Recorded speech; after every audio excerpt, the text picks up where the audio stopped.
Good morning students. आज से हम लोग सेकेंड टर्म के चैप्टर के विषय में देखेंगे। तो सेकेंड टर्म का चैप्टर्स मैंने यहाँ नोट किया है, आप यहाँ देख सकते हैं कि कौन कौन सा चैप्टर सेकेंड टर्म में है।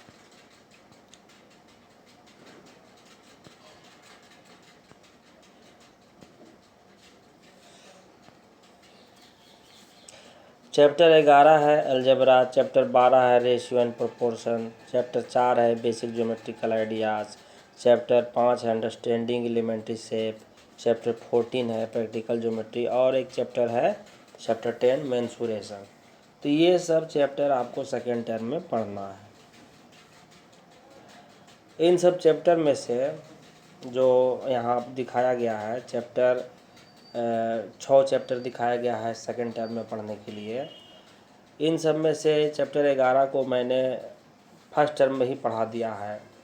आपको याद होगा, मेरा यूट्यूब वीडियो आप सर्च कर सकते हैं, तो उसमें मैं बता चुका हूँ।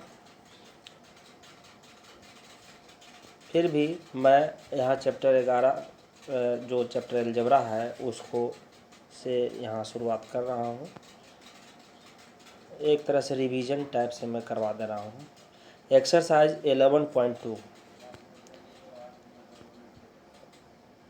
आप यहाँ देख रहे हैं, एक्सरसाइज 11.2। तो 11.2 जो एक्सरसाइज है उसका क्वेश्चन नंबर 1 को मैंने यहाँ किया है सॉल्व। क्वेश्चन है the sides of an equilateral triangle is shown by L, express the perimeter of the equilateral triangle using L.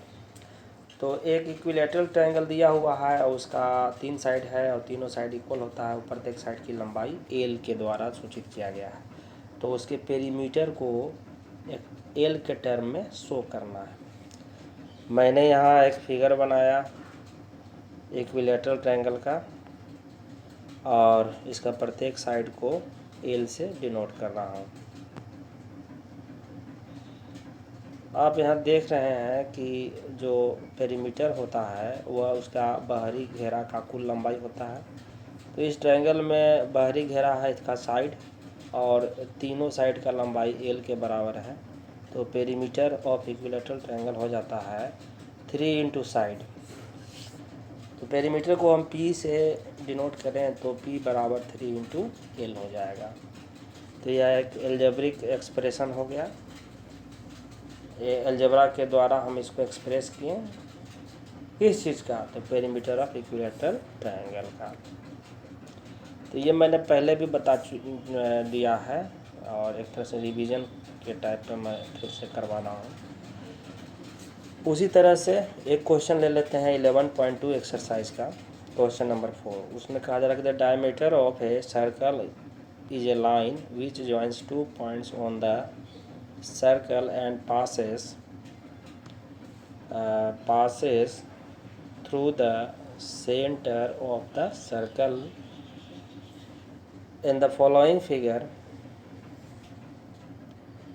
11.12, AB is the diameter of a circle, C is the center, express the diameter of the circle D in terms of radius R। तो यहाँ एक figure बना हुआ है, ये एक circle का figure बना हुआ है। इसका एक डायमीटर है जो सेंटर से पास करता है, एक रेडियस है जो सेंटर से सर्कमफ्रेंस का दूरी होता है। सेंटर को सी से डिनोट किया गया है, डायमीटर को ए बी से और रेडियस को सी पी से। डायमीटर की लंबाई को डी कह रहा है और रेडियस को आर कह रहा है। तो हमें डायमीटर को रेडियस के टर्म में व्यक्त करना है। तो डायमीटर इस केस में क्या है, तो ए बी के बराबर है और ए बी को हम ब्रेक कर सकते हैं ए सी प्लस बी सी में, जैसा यहाँ मैंने दिखाया है। और ए सी और बी सी एक्चुअली में रेडियस के बराबर है, तो आर प्लस आर हो गया, इसलिए डी बराबर हो गया 2r। तो डी बराबर 2r क्या है, इसमें डायमीटर को रेडियस के टर्म में एक्सप्रेस किया गया है। अब आइए रिवीजन कर रहे हैं। इसी संदर्भ में हम एक इक्वेशन जो आपको हम समझाए थे उसको ज़रा सा एक बार फिर से देख लीजिए। What is an equation, equation क्या है। तो मैंने परिभाषित किया था इस प्रकार कि इक्वेशन जो होता है वह क्या है, तो an equation is a condition on a variable which satisfied only for a coefficient value of the variable. क्या मतलब हुआ इसका कि इक्वेशन वेरिएबल के ऊपर एक कंडीशन है जो कि वेरिएबल के किसी निश्चित मान के लिए सही होता है या सेटिस्फाइड उसको करता है। सही होता है या सेटिस्फाइड करता है, इसका क्या मतलब है? तो इसके मतलब को समझने के लिए हम एक एग्जांपल लिए इक्वेशन का। x + 20 = 70, x + 7 = 3x + 2 etc। और भी इक्वेशन हो सकता है। तो सॉल्यूशन ऑफ एन इक्वेशन, इसको भी ज़रा देख लें एक बार फिर से। किसी भी इक्वेशन का सॉल्यूशन क्या है? तो it is the value of the variable for which LHS = RHS। LHS का मतलब हुआ लेफ्ट हैंड साइड, अब RHS का मतलब हो गया राइट हैंड साइड। किसका? तो इक्वेशन का। इक्वेशन का लेफ्ट हैंड साइड और इक्वेशन का ही राइट हैंड साइड।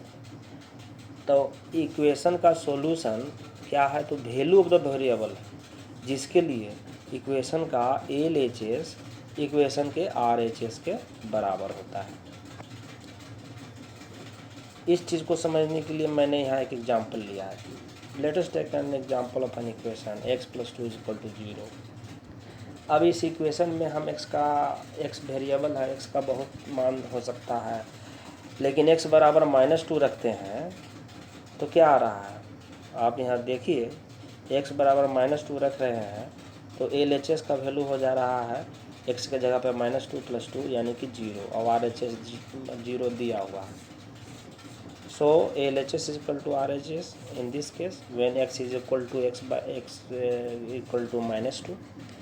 तो हम कह सकते हैं कि x बराबर -2 इसका सॉल्यूशन है, इस इक्वेशन का सॉल्यूशन है।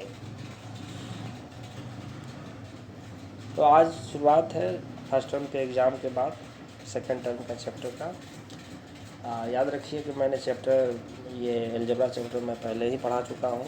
आप वीडियो को, मेरा यूट्यूब वीडियो को सर्च करेंगे, उसमें सारा डिटेल है। अगर आपका कोई रिक्वेस्ट हो फिर से बताने के लिए किसी क्वेश्चन को, तो मैं बताऊँगा। तो आज का दिन हम सभी के लिए मंगलमय हो। धन्यवाद।